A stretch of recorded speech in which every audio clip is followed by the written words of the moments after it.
အားလုံးပဲမင်္ဂလာပါ Rangunians in Rangu ရဲ့ Facebook နဲ့ YouTube ကနေကြိုဆိုပါရစေကျွန်တော်မင်းထူခံပါကျွန်တော်ဒီကနေ့မှာတင်ဆက်ပေးချင်တာကတော့ဂါနာချို United ကနေတကယ်ရောထွက်ခွာသိမ်းရလားဆိုတော့ topic လေးကိုကျွန်တော်တွေးမိတာလေးနဲ့ဆွေးနွေးသွားမှာဖြစ်ပါတယ်ဆိုတော့ Alejandro Garnacho ဂါနာချိုအကြောင်းကိုစဉ်းစားရမယ်ဆိုရင်ကျွန်တော်အရင်ဆုံးတွေးမိတာက Ronaldo ပေါ့လေဘာဖြစ်လို့လဲဆိုတော့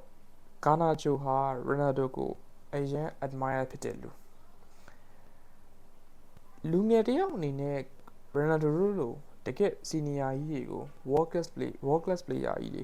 one of the best player ကြီးတွေကိုကြိုက်တာမဆန်းစမ်းနေတာကအာဂျင်တီးနားနိုင်ငံသားတယောက်အနေနဲ့ကြိုက်နေတာပိုဆန်းတာက Messi Ronaldo ခေတ် Messi ရဲ့တကယ်ဟို dominant လုပ်ခဲ့တဲ့ခေတ်တွေမှာမွေးဖွားလာခဲ့တဲ့ကြီးပြင်းလာခဲ့တဲ့လူငယ်တယောက်အနေနဲ့ကြိုက်နေတာကအရင်ထူးဆန်းတယ်ဒါဟာသူ့အနေနဲ့ United ကိုရောက်လာမှ Ronaldo ကိုကြိုက်တာလား no သူငယ်လေးကတည်းက United ကိုသူမလာခင်သူကစားခဲ့တဲ့အသင်းက Ronaldo ရဲ့မဟာပြိုင်ဘက်အသင်း Ronaldo ကိုအရန်သွင်းလေးရှိတဲ့အသင်း Atletico Madrid အဲ့ဒီအသင်းမှာသူ Academy ကစားတာအဲ့ကနေမှ United Academy ကိုသူက transfer လုပ်ပြီးတော့မှသူက United အသင်းကြီးကိုရောက်တာအဲ့တော့ဂါနာချိုက Ronaldo ကိုအရင် admire လုပ်တယ် Ronaldo ရဲ့အောင်ပွဲခံတဲ့ပုံလေးကျွန်တော်တို့ဒါနံပါတ်ပြားကြီးတွေပေါ်မှာသွားပြီးထိုင်ပြီးအောင်ပွဲခံတယ်Ronaldo လုပ်တဲ့အတိုင်းတွေလုပ်တယ်သူစူးပြီးတော့သူလုပ်လို့မရှိဘူးပေါ့လေဒါပေမဲ့Ronaldo ထုတ်တဲ့ Ronaldo ရဲ့ product CR7 underwear တွေသူဝတ်တယ်ဖနက်တွေ Ronaldo ဝတ်တဲ့ဖနက်တပုံစံတိုင်းသူလိုက်ဝတ်တယ်ဆိုတော့ဒါကလူငယ်တယောက်အနေနဲ့ Ronaldo အပေါ်ယူသွမှုပေါ့လေဒါကတော့ကျွန်တော်တို့တကဘာလုံးမှာရှိတဲ့လူငယ်တွေအကုန်လုံးက Ronaldo ကိုယူသွပြီးဆိုရင်အဲ့လိုထိယူရတယ်ကျွန်တော်တို့ကိုယ်တိုင်လည်းအဲ့လိုမျိုးယူတယ်ဟုတ်ပြီအဲ့တော့ဂါနာချိုအကြောင်းကိုကျွန်တော်တို့စတွေးကြည့်မယ်ဆိုရင်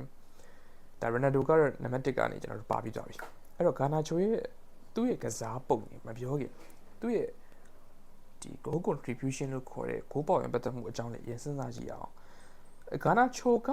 အများသောအားဖြင့်ပြည်သက်တွေထင်တာကအသက်ကြီးပြီလို့ထင်ကြတယ်ဒါကျွန်တော်လည်းအမှတ်မဲ့ထင်တယ်ဒီနေ့ကျွန်တော်ဂါနာချိုအကြောင်းကိုဗီဒီယိုရိုက်မယ်လို့တော့သူနဲ့ပတ်သက်တဲ့အကြောင်းတချို့ကိုကျွန်တော် research လုပ်တယ်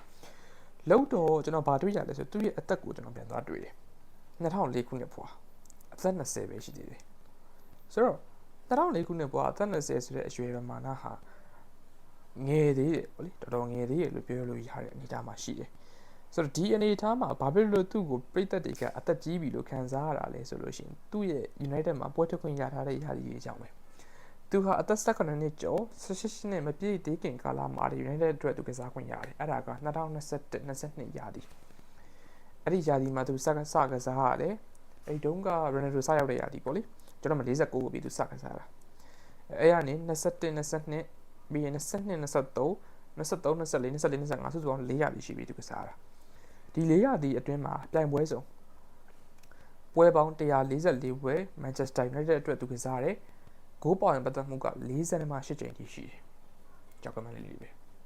လိုပဲဖြစ်ဖြစ်လူငယ်တယောက်အနေနဲ့ဒီပမာဏဟာများတယ်လို့ပြောလို့ရတယ်ကဒီရဲမှာဂိုးဟာတွင်းဂိုးက26ဂိုးသွင်းတယ်ဖန်တီးမှုက22ချိန်ဖန်တီးတယ်ပုံမှန်အနေနဲ့ကြည့်မယ်ဆိုရင်တော့ okay not bad လို့ပြောလို့ရတယ်ဆိုပေမဲ့လူငယ်တယောက်အနေနဲ့ဆိုရင်တော့များတယ်ဆိုတော့ compared to his idol Ronaldo နဲ့ပြန်ရှင်းမယ်Ronaldo အသက်18နှစ်နဲ့20အကြားမှာ United မှာသူလာကစားတယ် sorry လာကစားတာကသူကဒီ United မှာ6နှစ်ကစားတယ်ဒါပေမဲ့အဲ့ဒီ18နှစ်နဲ့20ကြားမှာသူ United အတွက်ကစားခဲ့တဲ့ပွဲစဉ်တွေမှာ Ronaldo ဟာဂိုးပေါင်ပတ်သက်မှုမှာ36ကြိမ်ရှိတယ်ဂါနာချိုတက်ဆိုရင်12ကြိမ်နေတယ်ကျွန်တော်ကတို့နှစ်ယောက်ကိုရှင်ဟိုလိုမျိုးdebate လုပ်နေရမဟုတ်ဘူးပြနေရဒီအိမ်ပဲတွေးမိတွေးရအောင်ကျွန်တော်ပြနေရဆိုတော့ပြဿနာကဘာလဲဆိုတော့ကျွန်တော်တို့လူငယ်ကစားသမားတယောက်အနေနဲ့ကျွန်တော်တို့လည်းဘောလုံးကန်ပြီဆိုလို့ရှိရင်အဲ့လိုပဲကျွန်တော်တို့ဆိုចောင်းပွဲတွေကန်ခဲ့တဲ့သူတွေဆိုတော့ဒီចောင်းတွေမှာကန်ပြီဆိုလို့ရှိရင်ပလာတာရင်းရချင်တာဂိုးလဲသွင်းချင်တယ်ကိုယ်တိုင်ကိုသွင်းချင်တယ်ကိုကပဲအကုန်လုပ်ချင်တာဒါကလူငယ်တယောက်အနေနဲ့လူငယ်ဆန်ဆိုတာတကူကောင်းဆန်တာပေါ့လေဆိုတော့ဒါကတော့ဘယ်သူမှဆိုဘယ်လူငယ်တိုင်းမဆိုကျွန်တော်တို့ဘောလုံးကန်ပြီဆိုရင် ကိုကပဲကိုသွေးနေတယ်ကိုကပဲကိုဖန်တီးကျင်တာကိုကပဲလူတွေကိုလိန်ခောက်ကျင်တာကိုကပဲပလာတာရိုက်ကျင်တာအဲ့ဒါကြောင့်လည်းအဲ့တိုင်းပဲပလာတာရိုက်တယ်ဟာလားကိုဖန်တီးမှုကြီးရောက်လာပြီတကယ်ကို big chance ကိုတော့မယ်လို့ထင်ပေမဲ့လွဲသွားတာတွေရှိတယ်ညားလာတော့ပရိသတ်တွေကဒီကောင်အញ្ញမ်းဖြုံနေမတရားဖြုံနေကောင်ငါဖြုံမှာကွာဆိုတဲ့စိတ်တွေဝင်လာတယ်ကျွန်တော်တို့ Ronaldo တို့ခေတ်တွေတုန်းကဆိုလဲအဲ့တိုင်းပဲဒါကျွန်တော်ကတော့ဒါအပွင့်လင်းဆုံးပြောလို့ရှင် Ronaldo ရဲ့ဒီခေတ်ဦးကာလကိုမမီခဲ့ဘူးပေါ့လေမမီခဲ့တော့မကြည့်ခဲ့ရဘူးအဲ့တော့ဒီ replay match တွေပဲကျွန်တော်ပြန်ကြည့်ရစီမှာ Ronaldo ဆိုလဲသူရောက်ခါစားမှာအရန်ပလာတာရိုက်တာဂါနာချိုတို့အခုရိုက်တယ်ဆိုတော့ Ronaldo အဲ့တော့ရိုက်ခဲ့စဉ်တော့8အနေတလောက်ပဲရှိတယ် Ronaldo မတရားရိုက်တာတကွင်းလုံးလိန်ခောက်ပြီးပြေးနေဂါနာချိုတို့ကလည်းအဲ့လိုလုပ်ချင်တာအတိုးစိတ်လေးနဲ့သွားမယ်လှုပ်မယ်ကိုင်မယ်ဒါပေမဲ့ဘယ်လိုကောင်းမလဲကျွန်တော်ဆိုတော့ mention လုပ်ခဲ့တယ်လို့ပေါ့သူကစားဝင်ရနေတဲ့ယာတီပမာဏဟာများလာတဲ့အချိန်တစ်ခုမှာပရိသတ်တွေကသူ့ကိုဒီကောင်ကတော့ဒီထက်ပိုကောင်းတင်ပြီဒီကောင်ကတော့သူတွဲကစားထားတာ Ronaldo တို့ Messi တို့နဲ့တွဲကစားထားတာဒီထက်ပိုကောင်းတင်ပြီသူအသင်းမှာအချိန်နဲ့ကြာကြီးရနေပြီဒီထက်ပိုကောင်းတင်ပြီဆိုတော့အချက်တွေကိုတွေးမိလိမ့်မယ်ကျွန်တော်လည်းတွေးမိတယ်ဒါပေမဲ့ကျွန်တော်တို့ကဘယ်လိုခေါ်မလဲဒါကျတော့ကျွန်တော်တို့ပြင်ပလောကနဲ့ဆက်ဆက်ပြီးရွေးကြည့်ရမယ်ဆိုလို့ရှိရင်အပြင်လောကမှာဆိုရင်လူတွေဟာကျွန်တော်တို့ကြီးပြင်းလာတဲ့ပတ်ဝန်းကျင်ကြီးပြင်းလာတဲ့အနေအထားကြီးပြင်းလာတဲ့နောက်ခံမိသားစုအနေအထားပတ်ဝန်းကျင်အနေအထားတွေကနေဆက်ဆက်ပြီးတော့ကျွန်တော်တို့ရင်းချက်မှုနှုံးပေါ့လေအဲ့တော့ maturity level ကတယောက်နဲ့တယောက်မတူကြဘူးဆိုတော့သဘောတစ်ခုက30ရှိရဆိုလို့ရှိရင်အဲ့တော့လူတစ်ယောက်ကတစ်ချိန်မှာအဲ့တစ်ချိန်မှာပဲထားပါတော့19နှစ်အရွယ်တစ်ယောက်က6ဖြစ်ခြင်းဖြစ်နေမယ်16နှစ်အရွယ်ကောင်လေးက30ဖြစ်ရင်ဖြစ်နေမယ်အဲ့ဒါကိုသွားပြီးတော့မင်းက19နှစ်ဖြစ်ပြီဘာလို့6ပဲဖြစ်ရလဲတော့ပြောလို့မရဘူးဘာလို့ဒါသူဖြတ်တန်းရတဲ့ဘဝပတ်ဝန်းကျင်ဘဝအတွေ့အကြုံဘဝအနေအထားတွေပေါ်လိုက်ပြီးတော့စင်ကဲပြောင်းလဲလာတဲ့စင်ကဲမှုဖြစ်စေမယ်အဲ့တော့ဂါနာချိုဆိုတာကလည်းဒီလိုပဲဘာဖြစ်လို့လဲဆိုတော့ဂါနာချိုတို့ကကြတော့အသင်းငယ်ငယ်လေးတွေမှာကစားအဲ့ရနေမှာအသင်းလက်အဲ့ရနေမှာအသင်းကြီးဆိုပြီးတက်ဆင့်ကြီးတိုးတက်လာတဲ့ပလေယာတွေမဟုတ်ဘူးတီကိုကနေ United ကိုတန်းရောက်တယ်တကယ်ထိပ်တန်းအသင်းကြီးတွေရောက်တာUnited ကိုရောက်တော့18နှစ်ကျော်16နှစ်မပြည့်သေးခင်မှာပဲအသင်းကြီးအတွက်ကစားခွင့်ရတယ်Ronaldo, Pogba, Lingard, Rashford, De Gea, Bruno, Varane, Casemiro ဒီလို player တွေနဲ့တွဲကစားရတယ်။ Argentina မှာ Rodrigo De Paul, Lionel Messi, Paulo Dybala, Otamendi ဟုတ်လား။နောက်ဘယ်လိုရှိမလဲ။ကျွန်တော်တို့ဒီ Enzo Fernandez ဒီလို player တွေနဲ့တွဲကစားခွင့်ရခဲ့တယ်။ဆိုတော့ဒါဟာလောလောလေးပြောရရင်တော့ကန်လို့လည်းကျွန်တော်တို့ပုံချလို့ရတာပေါ့လေဒါပေမဲ့ပြောချင်တာကသူ့ရဲ့ဖြတ်တန်းလာတဲ့ဘောမှာကျတော့ तू အရန်လုတ်ပြနေစရာမလိုဘူးပြသည်လား तू ငါလုံမဖြစ်မယ်ဆိုတော့pressure တခုမရှိဘူးသူရှိမှာအဲ့ဒီအတွက်ကြောင့်သူ့ရဲ့ရင်းချက်မှုနှုံးဟာတခြားရုံးကန်နေရတဲ့လူငယ်ပလေယာတွေအတွက်ထပ်တော့ပို့ပြီးတော့ရင်းချက်မှုနှုံးနည်းကောင်းနေမယ်ဒါပေမဲ့အရေးသွေးပိုင်းကတော့မနည်းဘူးဗျ तू Everton နဲ့ပွဲမှာတွင်းခဲ့တဲ့တွင်းကိုဆိုရင်တကယ်ဆို Puskas ဆိုတာသူရတယ်နဲ့အရန်မိုက်တယ် bicycle မှာကစ်သွားတာကတကယ် height ကြီးကဟန်နေတာပဲအရန်မိုက်တယ်အရန်ညိတ်ညောပြီး comfortable ဖြစ်လို့ ਨੇ မထင်ထားတဲ့ပုံစံနဲ့ကိုလုတ်ပြသွားအကုန်ဟာကနေဟိန်နဲ့ဖြစ်သွားတာဆိုတော့သူ့ရဲ့ potential ကအနာဂတ်မှာအများကြီးထပ်ကောင်းလာအောင်ပါအဲ့တော့ဒီအချိန်ဒီမှာ Amorim ကဘာဖြစ်လို့ရောင်းချင်တာလဲ United ကဘာဖြစ်လို့ရောင်းချင်တာလဲဆိုတော့ point တစ်ခုရှိတယ်ပေါ့အဲ့ point ကိုမပြောခင်တို့ဘာတွေဖြစ်ခဲ့ရလဲဆိုတော့စဉ်းစားကြည့်မယ်အဲ့တော့စဉ်းစားကြည့်ရလို့ရှိရင်ဂါနာချိုကဒီ Europa League final မှာသူ Europa League တစ်လျှောက်လုံးမှာ Amorim ကဂါနာချိုကိုအသက်ကုန်သုံးတာ special plan နဲ့ကိုသုံးတာအုပ်စုသုံးတယ်16သင်း quarter semi အကုန်သုံးလာပြီးတော့မှ final ရောက်မှာ Amorim ကဂါနာချို kit လိုက်တယ်ဟာကျွန်တော်လည်းအဲ့ line ရထားကြည့်ကြောဟာကြောင်သွားတယ်ဂါနာချိုမပါဘူးပေါ့ဘာဖြစ်တာလဲပေါ့မေဇန်မောင်ကြီးကိုကောက်ထည့်လာတယ်ပေါ့အဲ့ဒါကလည်းတင်းပြီးတော့သူ့ကိုပွဲပြီးဖို့မိနစ်20လောက်လုံးမှကောက်ထည့်လိုက်တယ်ထည့်လိုက်တော့ဟိုကတင်းလာပေါ့နော်တင်းပြီးတော့အင်တာဗျူးပြီးတော့ဘာပုတယ်ညာပုတယ်ပေါ့ဗျာအာဘောလုပ်လိုက်တယ်အဲ့လိုလုပ်လိုက်တာရင်ဟိုမပြီးသေးဘူးဂါနာချိုရဲ့အကိုကလည်းဝင်ပြီးတော့ဘာပုတယ်ညာပုတယ်ဆို United ကိုသူဖောင်းထုတ်လိုက်တယ်အဲ့မှာပြဿနာရှုပ်သွားရောရှုပ်သွားပြီးတော့ပရိသတ်တွေကပါအမြင်ပြောင်းကုန်ဒီကောင် attitude မကောင်းလက်ကန်လိုက်တော့ပါညာတွေဖြစ်ကုန်အောင် အဲ့ချိန်မှာအချို့ပေါ်တကာဆင့်တာအမော်ရင်တို့အုပ်စုအမော်ရင်ကသူရဲ့3-4-2-1ဆိုတဲ့ formation မှာသူကအာနာချိုလိုပလီအောင်ဆိုမလို့ချင်းသူလိုချင်တာစူးစမ်းမယ်ဒီကစားကွက်တင်းမှာအဝင်ခွင်ချကစားနိုင်မဲ့ player မျိုးတွေဟိုမှာအမ်ဘူဘူတို့ကွန်ညာတို့လို player တွေလိုချင်တာကျွန်တော်တို့ကရောင်းထုတ်မယ်ဒါကာနာချိုကတော့တည်တဲ့အတိုင်းဘယ်လိုခေါ်မလဲဒီကစားကွက်တင်းတော့မကစားဘူးသူလုပ်ချင်တာလုပ်မှာပလာတာရိုက်မယ်သူဖြောင်းရင်နောက်ကောင်တစ်ကောင် play တွင်းပေး Ronaldo ကတော့ဟုတ်တာပါဗျာ Ronaldo ကစားတာဆို Mr. Ryan တို့ Rooney တို့ဟုတ်လားဒီ Fletcher တို့ Navi တို့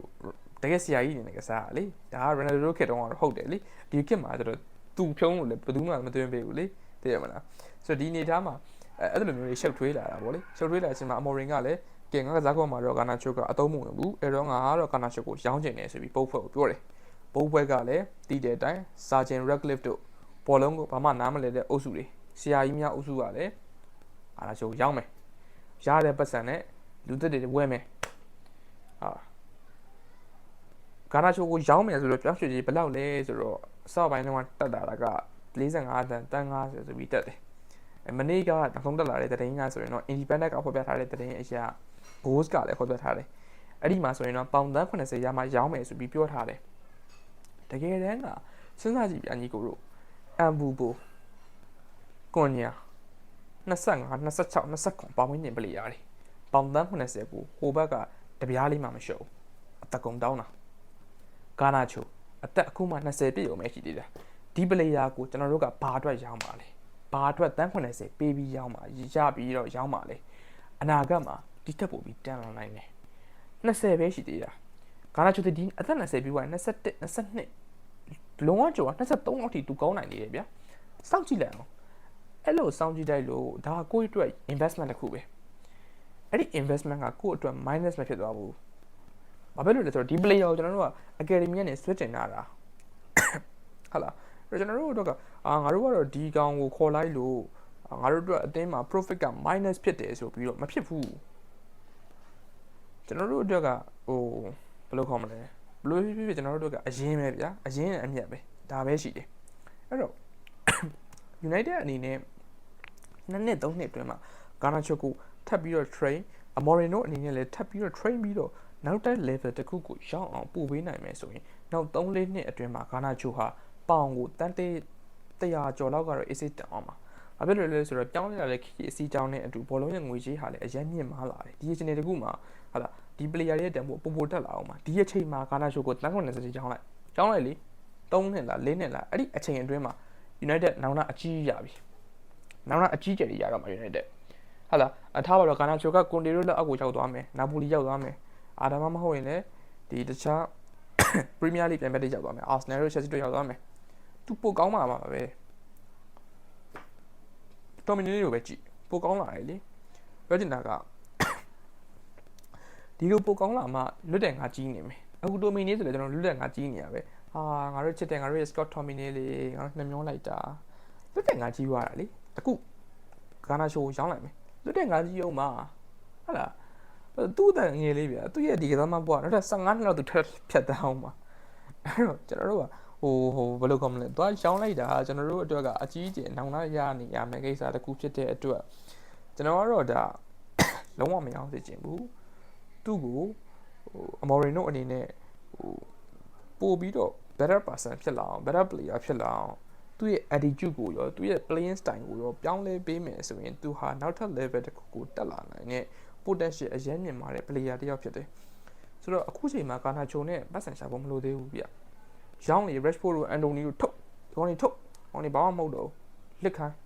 အေးဒါပေမဲ့အခုကာနာချိုလေးကိုတော့မထုတ်ပါနဲ့ကျွန်တော်ကတော့ဒီလိုပဲမြင်တယ်ဒါကကျွန်တော်အမြင်ပေါ့လေအဲ့တော့ brother တို့ကိုဘယ်လိုထင်ကြလဲကိုယ့်ရဲ့ team မြင်ယူဆချက်တွေကို comment မှာဆွေးနွေးတော့လို့ရပါတယ်ကျွန်တော်တယောက်ချင်းစီတိုင်းကိုပြန်ပြီး reply လုပ်ပေးပါမယ်ကြီးအားပေးခဲ့ကြတဲ့ညီကိုများအားလုံးကျေးဇူးအများကြီးတင်ပါတယ်အားလုံးပဲနောက်ဗီဒီယိုမှာပြန်ဆုံမယ်